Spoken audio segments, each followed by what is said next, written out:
Gentlemen and gentle ladies, thanks for stopping by. Just want to do a quick video on my really sweet truck bed trailer camper setup here.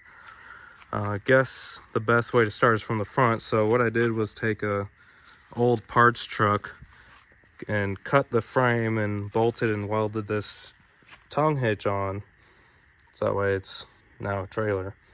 Then with the wiring, this is just a standard 7-pin plug, but the special part is I hooked up this wire to the power for the truck and ran it to these batteries, these old truck batteries that I had laying around. So that wire goes into here, and this battery charger is able to charge both these batteries while I'm driving down the road, which is actually pretty nice. So that way I'm all the batteries are charged when I get to camp. And then this is a circuit breaker to turn everything off when it just sits there so it doesn't drain these batteries.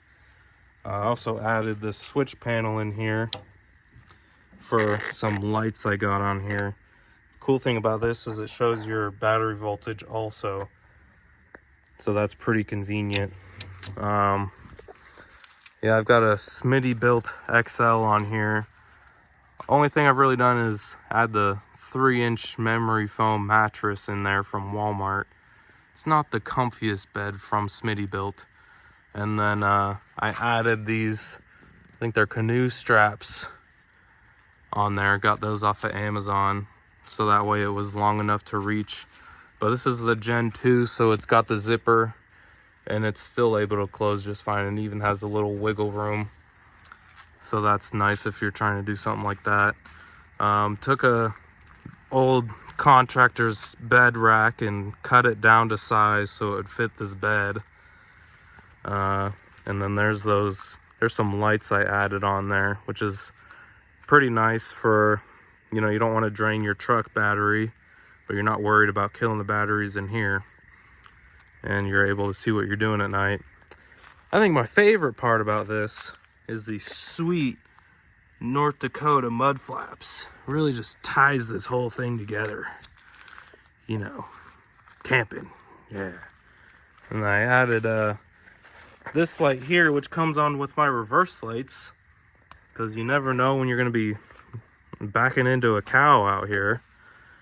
And then I added this slide out system, which I don't even know what truck this is for, but it fit in there, which is actually another favorite part of mine. You can fit so much stuff in here, and you just pull that out and you're able to grab it right there. So that's pretty convenient. And then up here I've got a toolbox that I actually mounted backwards, so that way it opens up this way. I just got some random stuff, chairs, jack pads, stuff like that.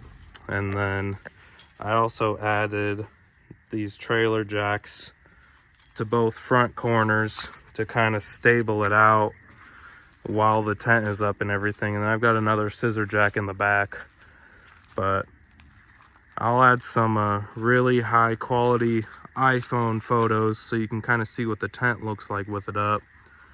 I think my favorite part about this is you're able to set this up and you're not stranded if you need to run into town, or you don't have to tear down camp just to run into town to get something. Like, I can set this up, disconnect it, take this into town and go do whatever I need to do, get ice or whatever.